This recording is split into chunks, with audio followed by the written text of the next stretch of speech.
महात्मा गौतम बुद्ध की बेहतरीन प्रेरक और शिक्षाप्रद कहानियां हैं, जिनकी सीख और शिक्षा जिंदगी बदल देने वाला है।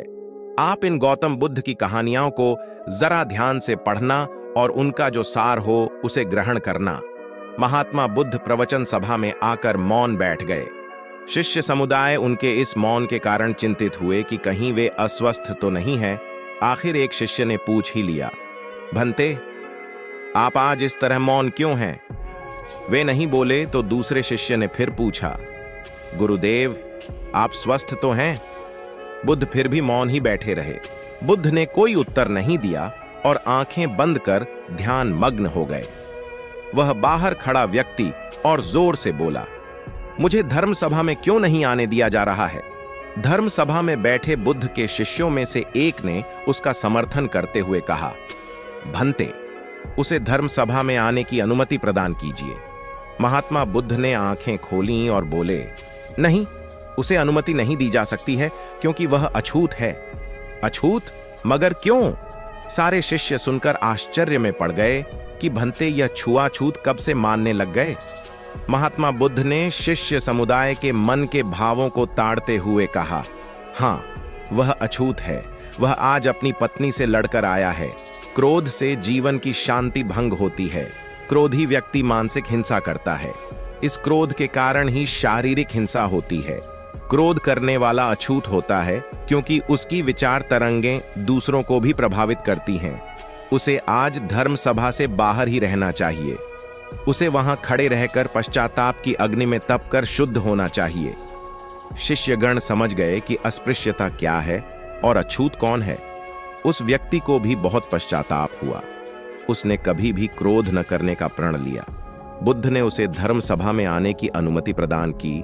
गौतम बुद्ध किसी उपवन में विश्राम कर रहे थे। तभी बच्चों का एक झुंड आया और पेड़ पर पत्थर मारकर आम गिराने लगा। एक पत्थर बुद्ध के सर पर लगा और उससे खून बहने लगा। बुद्ध की आंखों में आंसू आ गए।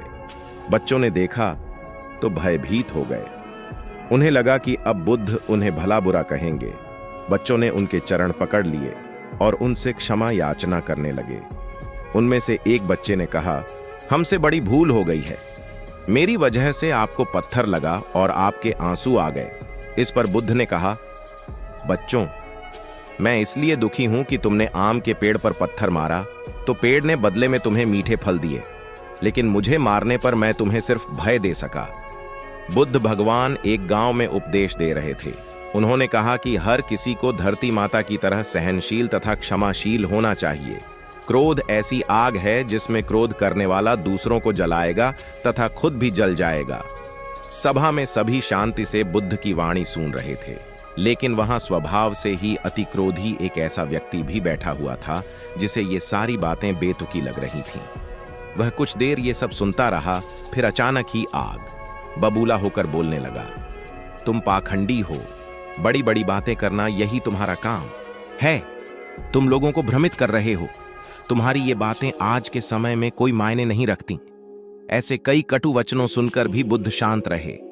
अपनी बातों से ना तो वह दुखी हुए, ना ही कोई प्रतिक्रिया की। यह देखकर वह व्यक्ति और भी क्रोधित हो गया और उसने बुद्ध के मुंह पर थूक कर वहां से चला गया। अगले दिन जब उस व्यक्ति का क्रोध शांत हुआ तो उसे अपने बुरे व्यवहार के कारण पछतावे की आग में जलने लगा और वह उन्हें ढूंढते हुए उसी स्थान पर पहुंचा। पर बुद्ध कहाँ मिलते, वह तो अपने शिष्यों के साथ पास वाले एक अन्य गांव निकल चुके थे। व्यक्ति ने बुद्ध के बारे में लोगों से पूछा और ढूंढते ढूंढते जहां बुद्ध प्रवचन दे रहे थे वहां पहुंच गया। उन्हें देखते ही वह उनके चरणों में गिर पड़ा और बोला, मुझे क्षमा कीजिए प्रभु। बुद्ध ने पूछा, कौन हो भाई? तुम्हें क्या हुआ है? क्यों क्षमा मांग रहे हो? उसने कहा, क्या आप भूल गए? मैं वही हूं जिसने कल आपके साथ बहुत बुरा व्यवहार किया था। मैं शर्मिंदा हूं। मैं मेरे दुष्ट आचरण की क्षमा याचना करने आया हूं। भगवान बुद्ध ने प्रेम पूर्वक कहा, बीता हुआ कल तो मैं वहीं छोड़कर आया गया और तुम अभी भी वहीं अटके हुए हो। तुम्हें अपनी गलती का आभास हो गया। तुमने पश्चाताप कर लिया। तुम निर्मल हो चुके हो। अब तुम आज में प्रवेश करो। बुरी बातें तथा बुरी घटनाएं याद करते रहने से वर्तमान और भविष्य दोनों बिगड़ते जाते हैं। बीते हुए कल के कारण आज को मत बिगाड़ो। उस व्यक्ति का सारा बोझ उतर गया। उसने भगवान बुद्ध के चरणों में पड़कर क्रोध त्याग का तथा क्षमाशीलता का संकल्प लिया। बुद्ध ने उसके मस्तिष्क पर आशीष का हाथ रखा। उस दिन से उसमें परिवर्तन आ गया और उसके जीवन में सत्य, प्रेम व करुणा की धारा बहने लगी। मित्रों, बहुत बार हम भूत में की गई किसी गलती के बारे में सोचकर बार बार दुखी होते और खुद को कोसते हैं। हमें ऐसा कभी नहीं करना चाहिए। गलती का बोध हो जाने पर हमें उसे कभी ना दोहराने का संकल्प लेना चाहिए और एक नई ऊर्जा के साथ वर्तमान को सुदृढ़ बनाना चाह। एक बार भगवान बुद्ध अपने अनुयायियों के साथ किसी गांव में उपदेश देने जा रहे थे। उस गांव से पूर्व ही मार्ग में उन लोगों को जगह जगह बहुत सारे गड्ढे खुदे हुए मिले। बुद्ध के एक शिष्य ने उन गड्ढों को देखकर जिज्ञासा प्रकट की, आखिर इस तरह गड्ढे का खुदे होने का तात्पर्य क्या है? बुद्ध बोले, पानी की तलाश में किसी व्यक्ति ने इतने गड्ढे खोदे हैं। यदि वह धैर्यपूर्वक एक ही स्थान पर गड्ढा खोदता तो उसे पानी अवश्य मिल जाता, पर वह थोड़ी देर गड्ढा खोदता और पानी न मिलने पर दूसरा गड्ढा खोदना शुरू कर देता। व्यक्ति को परिश्रम करने के साथ धैर्य भी रखना चाहिए। सुख की नींद। गौतम बुद्ध की प्रेरक कहानियां। एक बार गौतम बुद्ध सिनसवा वन में पर्णशैया पर विराजमान थे कि हस्तक आल्बक नामक एक शिष्य ने वहां आकर उनसे पूछा, भंते, कल आप सुखपूर्वक सोए ही होंगे। हां कुमार, कल मैं सुख की नींद सोया। किंतु भगवन, कल रात तो हिमपात हो रहा था और ठंड भी कड़ाके की थी। आपके पत्तों का आसन तो एकदम पतला है, फिर भी आप कहते हैं कि आप सुख की नींद सोए। अच्छा कुमार, मेरे प्रश्न का उत्तर दो। मान लो किसी गृहपति के पुत्र का कक्ष वायु रहित और बंद हो, उसके पलंग पर 4 अंगुल की पोस्तीन बिछी हो, तकिया कालीन का हो तथा ऊपर वितान हो और सेवा के लिए 4 भार्याएं तत्पर हों। तब क्या वह गृहपति पुत्र सुख से सो सकेगा? हां भंते, इतनी सुख सुविधाएं होने पर भला वह सुख से क्यों न सोएगा? उसे सुख की नींद ही आएगी। किंतु कुमार, यदि उस गृहपति पुत्र को रोग से उत्पन्न होने वाला शारीरिक या मानसिक कष्ट हो तो क्या वह सुख से सोएगा? नहीं भंते, वह सुख से नहीं सो सकेगा। और यदि उस गृहपति पुत्र को द्वेष या मोह से उत्पन्न शारीरिक या मानसिक कष्ट हो तो क्या वह सुख से सोएगा? नहीं भंते, वह सुख से नहीं सो सकेगा। कुमार, तथागत की राग, द्वेष और मोह से उत्पन्न होने वाली जलन जड़ मूल से नष्ट हो गई है।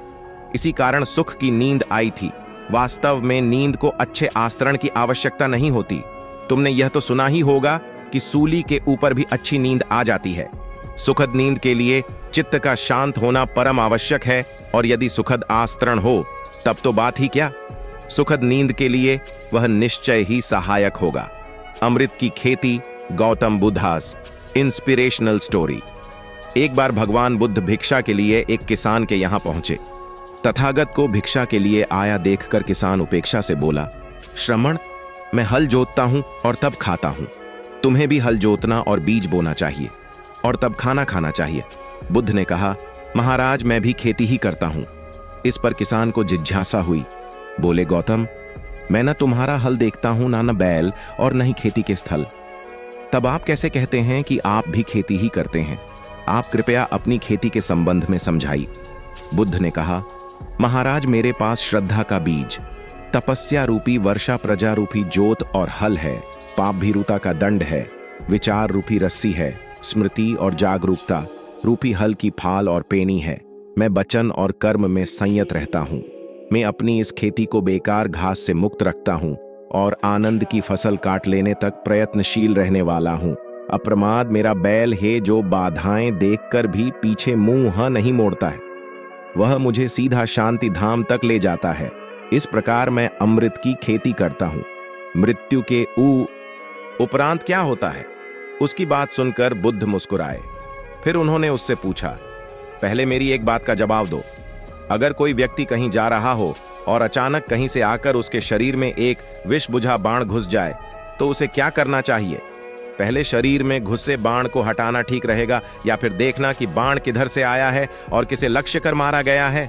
मलुक के पुत्र ने कहा, पहले तो शरीर में घुसे बाण को तुरंत निकालना चाहिए, अन्यथा विष पूरे शरीर में फैल जाएगा। बुद्ध ने कहा, बिल्कुल ठीक कहा तुमने। अब यह बताओ कि पहले इस जीवन के दुखों के निवारण का उपाय किया जाए या मृत्यु की बाद की बातों के बारे में सोचा जाए। मलुक पुत्र अब समझ चुका था और उसकी जिज्ञासा शांत हो गई। एक दिन एक व्यक्ति बुद्ध के पास पहुंचा। वह बहुत अधिक तनाव में था। अनेक प्रश्न उसके दिमाग में घूम घूम कर उसे परेशान कर रहे थे, जैसे आत्मा क्या है, आदमी मृत्यु के बाद कहां जाता है, सृष्टि का निर्माता कौन है, स्वर्ग नरक की अवधारणा कहां तक सच है और ईश्वर है या नहीं। उसे इन प्रश्नों के उत्तर नहीं मिल रहे थे। जब वह बुद्ध के पास पहुंचा तो उसने देखा कि बुद्ध को कई लोग घेर कर बैठे हैं।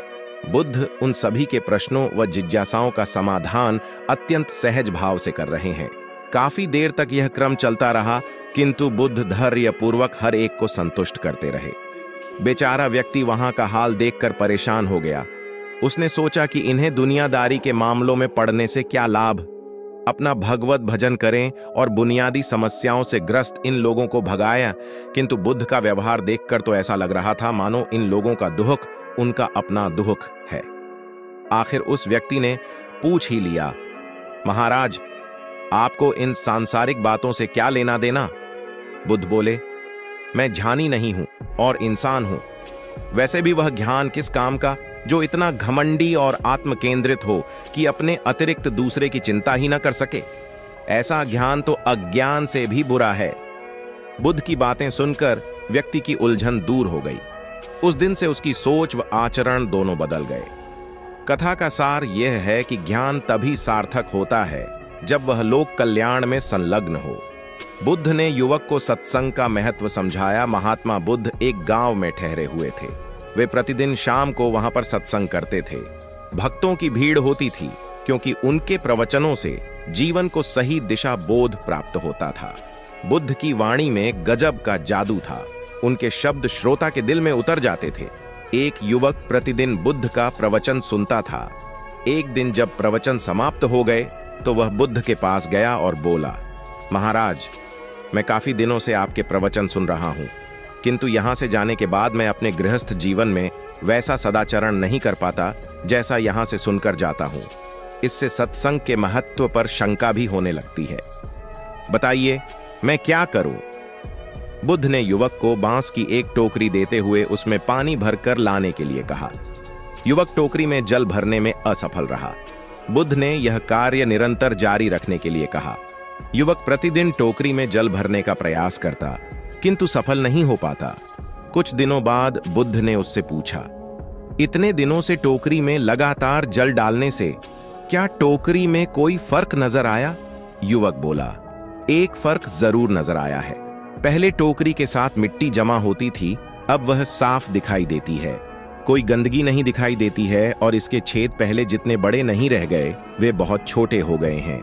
तब बुद्ध ने उसे समझाया, यदि इसी तरह उसे पानी में निरंतर डालते रहोगे तो कुछ ही दिनों में ये छेद फूल कर बंद हो जाएंगे और टोकरी में पानी भर पाओगे। इसी प्रकार जो निरंतर सत्संग करते हैं उनका मन एक दिन अवश्य निर्मल हो जाता है। अवगुणों के छिद्र भरने लगते हैं और गुणों का जल भरने लगता है। युवक ने बुद्ध से अपनी समस्या का समाधान पा लिया। निरंतर सत्संग से दुर्जन भी सज्जन हो जाते हैं, क्योंकि महापुरुषों की पवित्र वाणी उनके मानसिक विकारों को दूर कर उनमें सद्विचारों का आलोक प्रसारित कर देती। बुद्ध की शिक्षा से मेहनत सफल हुई। गौतम बुद्ध की प्रेरणादायक कहानी। एक आदमी को बुद्ध ने सुझाव दिया कि दूर से पानी लाते हो, क्यों नहीं अपने घर के पास एक कुआं खोद लेते? हमेशा के लिए पानी की समस्या से छुटकारा मिल जाएगा। सलाह मानकर उस आदमी ने कुआं खोदना शुरू किया, लेकिन 7-8 फीट खोदने के बाद उसे पानी तो क्या, गीली मिट्टी का भी चिन्ह नहीं मिला। उसने वह जगह छोड़कर दूसरी जगह खुदाई शुरू की, लेकिन 10 फीट खोदने के बाद भी उसमें पानी नहीं निकला। उसने फिर तीसरी जगह कुआं खोदना शुरू किया, लेकिन यहां भी उसे निराशा ही हाथ लगी। इस क्रम में उसने 8-10 फीट के 10 कुएं खोद डाले, लेकिन पानी कहीं नहीं मिला। वह निराश होकर बुद्ध के पास गया। उसने बुद्ध को बताया कि मैंने 10 कुएं खोद डाले, मगर पानी एक में भी नहीं निकला। बुद्ध को आश्चर्य हुआ। वे स्वयं चलकर उस स्थान पर आए जहां उसने 10 गड्ढे खोदे हुए थे। बुद्ध ने उन गड्ढों की गहराई देखी और सारा माजरा समझ गए। फिर वे बोले, 10 कुएं खोदने की बजाय एक कुएं में ही तुम अपना सारा परिश्रम लगाते तो पानी कब का मिल गया होता। तुम सब गड्ढों को बंद कर दो, केवल एक को गहरा करते जाओ, पानी निकल आएगा। उसने बुद्ध की बात मानकर ऐसा ही किया। परिणाम स्वरूप कुआं पूर्ण होते ही पानी निकल आया। सबने भगवान बुद्ध की। धन्ना सेठ के पास 7 पुश्तों के पालन पोषण जितना धन था। उसका व्यापार चारों तरफ फैला हुआ था, किंतु फिर भी उसका मन अशांत रहता था। कभी धन की सुरक्षा की चिंता, तो कभी व्यापारिक प्रतिस्पर्धा में आगे निकलने का तनाव। चिंता और तनाव के कारण वह अस्वस्थ रहने लगा। उसके मित्र ने उसकी गिरती दशा देखी तो उसे बुद्ध के पास जाने की सलाह दी। सेठ बुद्ध के पास पहुंचा और अपनी समस्या बताई। बुद्ध ने उसे सांत्वना देते हुए कहा, तुम घबराओ मत, तुम्हारा कष्ट अवश्य दूर होगा। बस तुम यहां कुछ दिन रहकर ध्यान किया करो। बुद्ध के कहे अनुसार सेठ ने रोज ध्यान करना शुरू कर दिया, किंतु सेठ का मन ध्यान में नहीं लगा। वह जैसे ही ध्यान करने बैठता, उसका मन फिर अपनी दुनिया में चला जाता। उसने बुद्ध को यह बात बताई, किंतु बुद्ध ने कोई उपाय नहीं बताया। थोड़ी देर बाद जब सेठ बुद्ध के साथ वन में सायंकालीन भ्रमण कर रहा था, तो उसके पैर में एक कांटा चुभ गया। वह दर्द के मारे कराहने लगा। बुद्ध ने कहा, बेहतर होगा कि तुम जी कड़ाकर कांटे को निकाल दो, तब इस दर्द से मुक्ति मिल जाएगी। सेठ ने मन कड़ाकर कांटा निकाल दिया। उसे चैन मिल गया। तब बुद्ध ने उसे समझाया, ऐसे ही लोभ, मोह, क्रोध, घमंड, द्वेष के कांटे तुम्हारे मन में गड़े हैं। जब तक अपने मन की संकल्प शक्ति से उन्हें नहीं निकालोगे, अशांत ही रहोगे। सेठ का अज्ञान बुद्ध के इन शब्दों से दूर हो गया और उसने निर्मल हृदय की राह पकड़ ली। अपनी कुप्रवृत्तियों से मुक्ति के लिए संकल्पबद्धता अनिवार्य है। जब तक व्यक्ति दृढ़ निश्चय न कर ले, वह अपनी गलत आदतों से मुक्त नहीं हो सकता। बुद्ध की शिक्षा से गांव का उद्धार हुआ एक युवक ने बुद्ध से आकर कहा, मेरा गांव अशिक्षित है। मैं अपने परिवार से झगड़कर थोड़ा बहुत पढ़ पाया हूं। आगे और पढ़ना चाहता हूं, किंतु सभी रोक रहे हैं। घर के लोग सोचते हैं कि खेती में खूब पैसा है और उसके लिए किसी शिक्षा की आवश्यकता नहीं है। यही सोच गांव वालों की भी है। कृपया आप मेरे गांव चलकर वहां शिक्षा का प्रसार करवाइए। बुद्ध युवक की बात मानकर गांव आ गए। धर्मभीरू ग्रामीणों ने बुद्ध का सत्कार किया और रोज उनके प्रवचन सुनने आने लगे। बुद्ध जब भी शिक्षा का महत्व बताते, ग्रामीण विरोधी मत रखते। एक दिन एक महिला अपने 5 साल के बच्चे के लिए पूछने लगी कि उसे किस उम्र से शिक्षा दिलवाए। तब बुद्ध ने समझाया कि तुम्हें तो 5 वर्ष पूर्व उसकी शिक्षा शुरू कर देनी थी। उसे क्या खाना है, क्या नहीं, कैसे क्या बोलना है आदि बातें शुरू से सिखाओगी, तभी तो वह अपना उचित ख्याल रख सकेगा। बुद्ध की यह बात महिला सहित सभी ग्रामीणों को समझ में आ गई। उन्होंने अपने बच्चों को विद्यालय भेजना शुरू किया। यह समय वर्षा का था। युवक ने लोगों को जल संग्रहण की तकनीक बताई। अधिकांश ने उपहास किया, किंतु युवक अपना काम करता रहा। बुद्ध का सहयोग प्राप्त था, इसलिए किसी ने उसका खुलकर विरोध नहीं किया। जब गर्मी में भीषण जल संकट के कारण फसलें सूखने लगीं, तो युवक ने कुएं खुदवाए, जिनमें जल संग्रहण की तकनीक के कारण खूब पानी निकला। ग्रामीण अब शिक्षा का महत्व समझ चुके थे। धीरे धीरे संपूर्ण गांव शिक्षित हो गया। ज्ञान हर उम्र में अर्जित किया जा सकता है। यही ज्ञान हमें जीवन में आने वाली समस्याओं के समाधान की राह सुझाता है। दोस्तों, इस चैनल की ग्रोथ आपके हाथ में है। आप चाहो तो सब्सक्राइब करके हमें सपोर्ट कर सकते हैं। हमें कमेंट करके बताएं कैसी लगी आपको ये कहानी। अगर आपके पास भी ऐसी कोई कहानी है तो हमें जरूर शेयर करें। हम कोशिश करेंगे आपके कहानी को लिखने का। आपने मेरे चैनल को सब्सक्राइब किया, आपका शुक्रिया अदा कैसे करें? धन्यवाद।